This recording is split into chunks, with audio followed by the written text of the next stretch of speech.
Hello friends, welcome to the black board channel. आज 27 दिसंबर 2020 है। MCQ series start करते हैं बिना देर किए। क्वेश्चन नंबर 1 है, झटपट processing has been launched by. झटपट प्रोसेसिंग किसके द्वारा लॉन्च की गई है, किस डिपार्टमेंट या ऑर्गेनाइजेशन के द्वारा लॉन्च की गई है। आपके ऑप्शंस हैं election commission of India, income tax department, MHRD या मिनिस्ट्री ऑफ डिफेंस। तो जो इसका राइट आंसर है वो है option B, income tax department. Income tax department ने झटपट प्रोसेसिंग स्टार्ट की है। ये उसने स्टार्ट की है, जो भी रिटर्न फाइल करते हैं उसको क्विकली और बिना किसी देरी के सीमलेसली इसको फाइल किया जा सके। To file income tax returns quickly, specially ITR 1 and ITR 4 के लिए इन्होंने तो YouTube पे ट्यूटोरियल वीडियोस भी डाले हैं कि आप इस तरह से रिटर्न्स अपनी फाइल कर सकते हैं ITR 1 और ITR 4 को। ITR 1 आप जानते हो इंडिविजुअल्स के लिए होती है, इंडिविजुअल्स के लिए स्पेशली जो रिटर्न भरते हैं वो उसके ट्यूटोरियल वीडियोस YouTube पे डाले हैं, ट्यूटोरियल्स ऑन YouTube। तो YouTube पे ट्यूटोरियल वीडियोस डाले हैं। झटपट प्रोसेसिंग लॉन्च की है इनकम टैक्स डिपार्टमेंट द्वारा ताकि ITR फाइलिंग के जो एक्सपीरियंस को स्मूदन किया जा सके। नेक्स्ट क्वेश्चन पे बढ़ते हैं। सेकंड क्वेश्चन है, ई संपदा web portal and mobile app is launched by. तो ये लॉन्च किसके द्वारा किया गया है, तो आपके ऑप्शंस है finance ministry, MOEFCC, ministry of housing and urban affairs या ministry of road transport and highways. तो जो इसका राइट आंसर है वो है option C, ministry of housing and urban affairs. MOH and UA इसको कह देते हैं। Ministry of housing and urban affairs ने एक वेब पोर्टल, एक mobile app good governance day पर, गुड गवर्नेंस डे को मैंने पिछले वीडियो में बताया था कि गुड गवर्नेंस डे कब मनाया जाता है, तो गुड गवर्नेंस डे पर ये मोबाइल ऐप और लॉन्च किया गया है। मोबाइल ऐप और वेब पोर्टल दोनों लॉन्च किए गए हैं।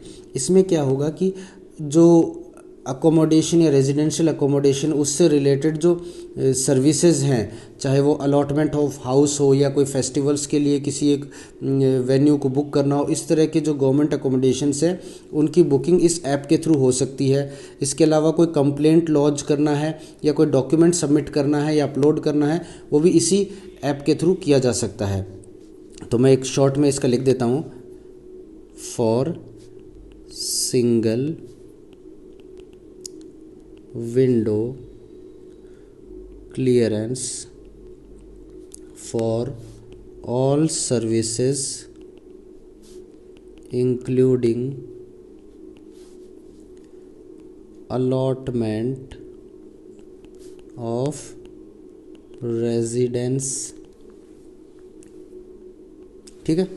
इसके अलावा इसमें कैन फाइल या लॉज कंप्लेंट, सबमिट डॉक्यूमेंट्स।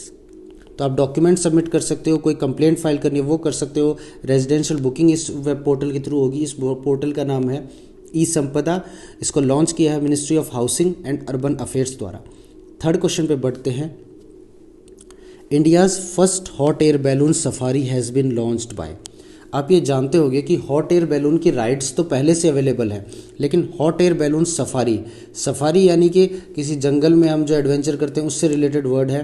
तो हॉट एयर बैलून सफारी किस राज्य द्वारा लॉन्च किया गया है, तो आपका जो ऑप्शन राइट ऑप्शन है वो है ऑप्शन डी, मध्य प्रदेश। मध्य प्रदेश द्वारा बांधवगढ़ जो टाइगर रिजर्व है, बांधवगढ़ टाइगर रिजर्व में ये स्टार्ट की गई है, वहाँ से ये स्टार्ट की गई है। जबकि hot air balloon safari, balloon rides तो पहले से अवेलेबल है। सफारी ये इंडिया की पहली है जो मध्य प्रदेश ने लॉन्च की है। इसको जो ऑपरेशन करेगी जो कंपनी है उसका नाम है sky vaults. Sky vaults company है ये, और ये कहाँ है, ये जयपुर बेस्ड कंपनी है, यानी जयपुर इसका हेड ऑफिस है। जयपुर बेस्ड ये कंपनी है, ये इसको चलाएगी। मध्य प्रदेश की बात आती है तो मैं कुछ टाइगर रिजर्व्स की और बात कर लेता हूँ। बांधवगढ़ के अलावा, बांधवगढ़ के अलावा यहाँ एक पेंच टाइगर रिजर्व भी है, पन्ना टाइगर रिजर्व है,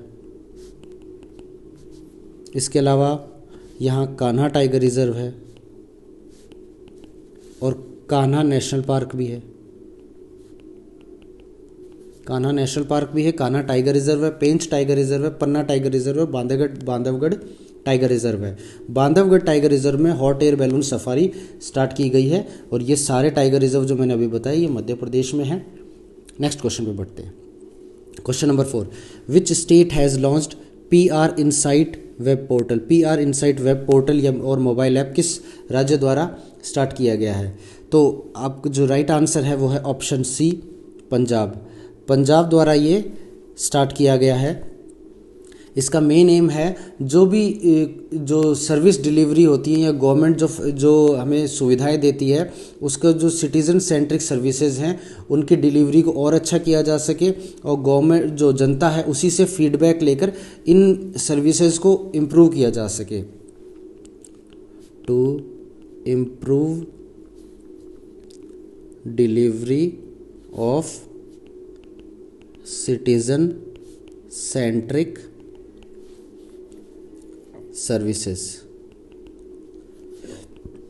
एक एम इसका ये भी है कि जो सारी जो सर्विसेज जो स्टेट गवर्नमेंट दे रही है उनकी प्रॉपर मॉनिटरिंग करे और जो जनता की जो राय है उसके संबंध में उसकी राय को ध्यान में रखकर उन चीज़ों में जो छोटे मोटे चेंजेस करने हैं सर्विस डिलीवरी में वो चेंजेस करने हैं वो भी इसमें इंक्लूड करना। ये इस PR इनसाइट वेब पोर्टल का एम है जो पंजाब राज्य द्वारा चालू किया गया है ताकि सिटीजन्स को सर्विस डिलीवरी और बेहतर की जा सके।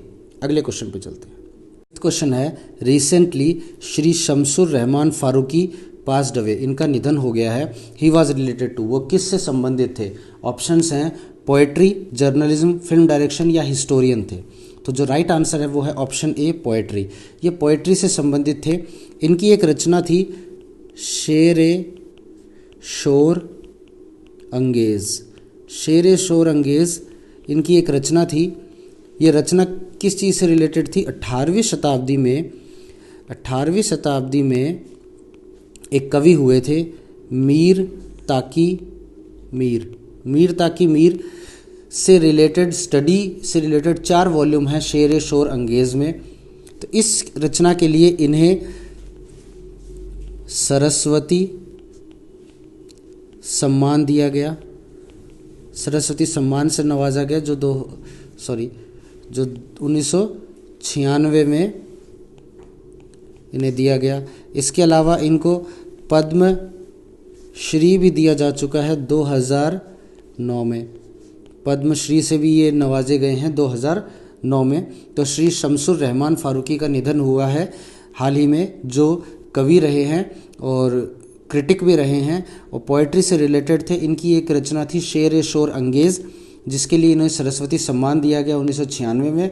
2009 में इन्हें पद्मश्री से भी नवाजा गया है। अगले क्वेश्चन पे चलते हैं। Question number 6, India's first lithium refinery will be set up at. India की जो पहली लिथियम रिफाइनरी है वो कहाँ लगाई जाएगी? तो जो इसका राइट आंसर है वो है ऑप्शन बी, गुजरात में।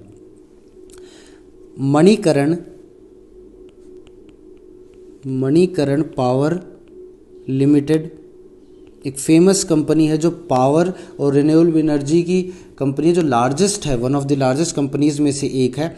ये गुजरात में लिथियम रिफाइनरी इस्टेब्लिश करेगी। ये पहली लिथियम रिफाइनरी होगी भारत की। अब आप जानते होंगे कि जो लिथियम है वो बड़ा ही रेयर मेटल है जो इंडिया में तो बहुत यूजुअली मिलता ही नहीं है, न के बराबर मिलता है। इसकी बात करें लिथियम की, अब ये थोड़ा सा साइंस है।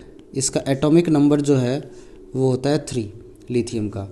ये लिथियम क्या है? एक बहुत ही हल्का, लाइट एंड सॉफ्ट मेटल है। सॉफ्ट तो ये इतना है कि जो हम चाकू है उससे भी कट कर सकते हैं, नाइफ से भी कट किया जा सकता है। लाइट इतना है कि वेरी लो डेंसिटी है इसकी। और इससे क्या होता है, ये पानी में भी ऊपर तैर सकता है, यानी पानी पे भी फ्लोट करता है, फ्लोट्स ऑन वाटर।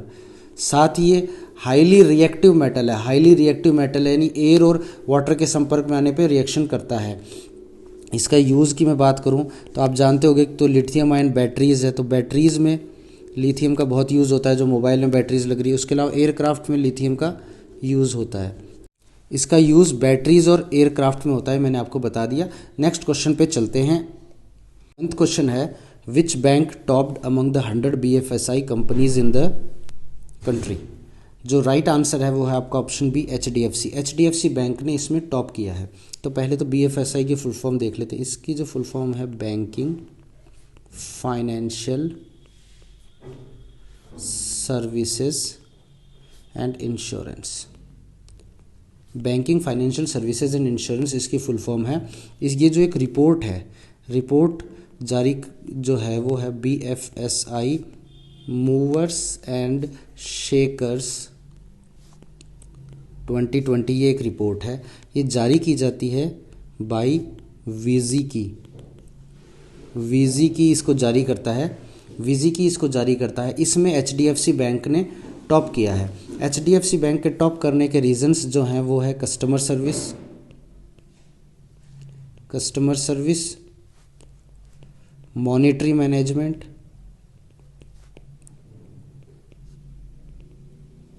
और तीसरा है innovative offerings during corona. Innovative offerings during Covid के दौरान इनकी इनोवेटिव स्कीम्स जो ऑफ़र कर रहे थे, उसकी वजह से इनकी कस्टमर सर्विस और इनकी मॉनेटरी मैनेजमेंट की वजह से HDFC बैंक ने टॉप किया है। सेकंड नंबर पे जो रहा है वो ICICI बैंक रहा है, और थर्ड पे SBI रहा है। अब बात कर लेते हैं कि अदर कैटेगरीज़ में जो विनर्स हैं वो कौन कौन हैं। तो हम बात करें तो wallet and UPI payment, UPI जो सेगमेंट है उसमें टॉप किसने किया है, गूगल पे ने। इसी तरह नियो बैंक्स सेगमेंट है, नियो बैंक सेगमेंट में टॉप किया है योनो ने। यू ओनली नीड वन, जो आपको जानते हो SBI की एक ऐप है। पेमेंट्स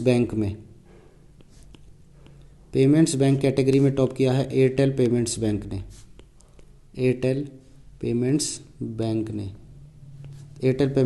ने टॉप किया। ये अलग अलग कैटेगरीज़ की बात कर लेते हैं। अब HDFC की थोड़ी और बात कर लेते हैं कि HDFC का जो हेडक्वार्टर है वो आप शायद पता होगा मुंबई है।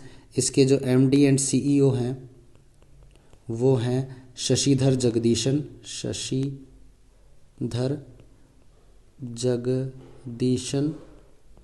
इसके अलावा बात करें इसकी टैगलाइन की, तो टैगलाइन है we understand your world.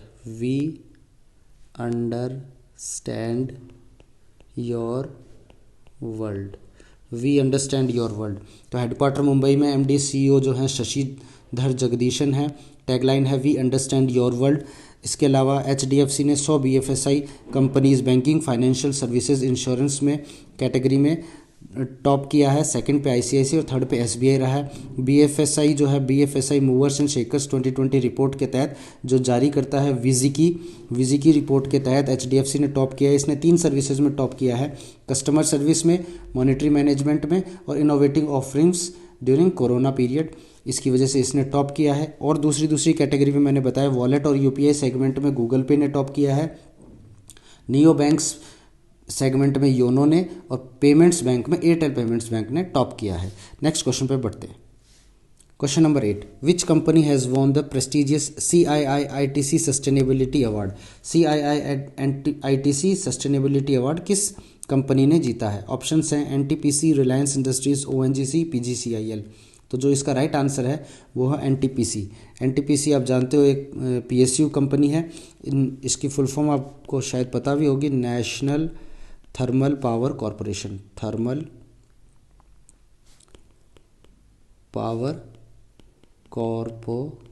National thermal power corporation इसकी है। इसने जो ये अवार्ड जीता है ये एक्सीलेंस अवार्ड। कैटेगरी कौन सा डोमेन है, CSR corporate social responsibility domain में ये अवार्ड जीतता है। इसके अलावा बात करें तो ये हाईएस्ट अवार्ड है जो CII-ITC कन्फर करता है या देता है। इसके अलावा एक चीज़ और है कि NTPC ने लगातार दूसरे साल कंटिन्यूसली सेकेंड ईयर ये अवार्ड जीता है। 2019 में भी इन्होंने जीता था और 2020 में भी इन्होंने जीता है। लगातार इन्होंने 2 साल ये अवार्ड जीता है। एनटीपीसी की बात कर लेते हैं, national thermal power corporation. Headquarter इनका है न्यू दिल्ली में। एमडी और सीईओ हैं इसके, MD and CEO Shri Gurdeep Singh.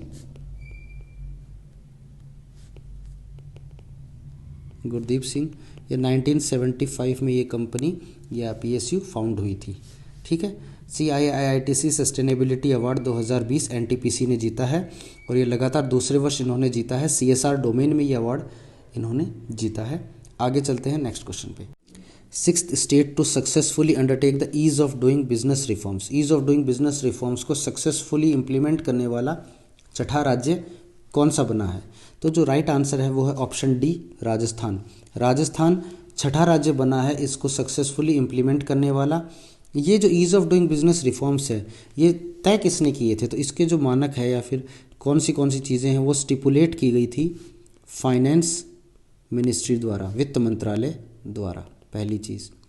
दूसरी चीज़, पहले 5 राज्य कौन से हैं? तो पहले 5 राज्यों की मैं बात करूं तो एक तो है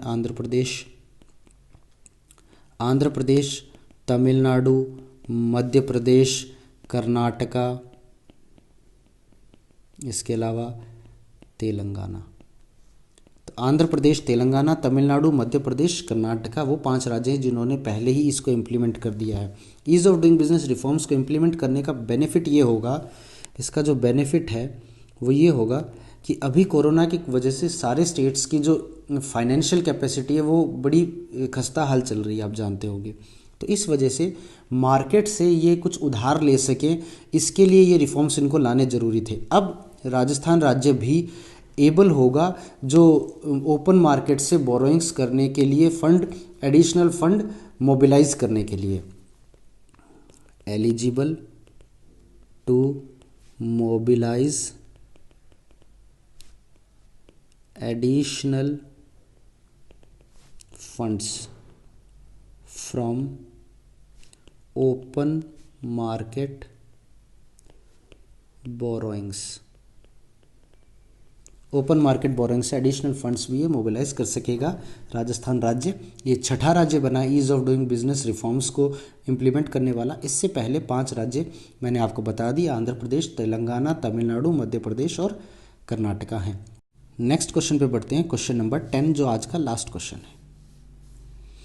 India's first ever driverless train operations will be started by which metro rail corporation. Bharat की पहली ड्राइवरलेस ट्रेन एक तरह से आप समझ लो जिसकी ऑपरेशन कौन सी मेट्रो रेल कॉरपोरेशन स्टार्ट करने वाली है? तो इसका जो राइट आंसर है वो है option D, Delhi metro rail corporation, DMRC जिसको हम जानते हैं।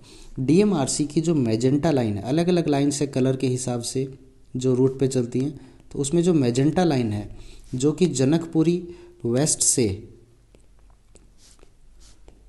बॉटनिकल गार्डन तक जाती है, इसमें ये इम्प्लीमेंट किया जाएगा। सबसे पहले ये प्रधानमंत्री द्वारा वीडियो कॉन्फ्रेंसिंग के द्वारा इसका इनॉग्रेशन किया जाएगा।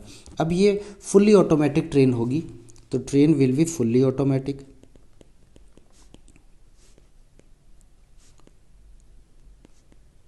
इसके अलावा बात करें, इससे जो ह्यूमन एरर की पॉसिबिलिटी है उसको एलिमिनेट किया जा सकेगा, ह्यूमन एरर की पॉसिबिलिटी को एलिमिनेट किया जा सकेगा।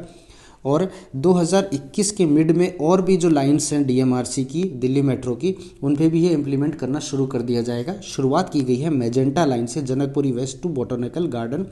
ये भारत की पहली ड्राइवरलेस ट्रेन ऑपरेशंस होंगे जिनका कि उद्घाटन किया जाएगा हमारे प्रधानमंत्री श्री नरेंद्र मोदी जी द्वारा वीडियो कॉन्फ्रेंसिंग के माध्यम से। होप आपको आज के क्वेश्चंस अच्छे लगे होंगे। अगर अच्छे लगे हैं तो प्लीज़ लाइक करें, कमेंट करें और शेयर करें ज़्यादा से ज़्यादा, ताकि बाकी लोगों को भी इसका बेनिफिट मिल सके। Thank you, have a nice day.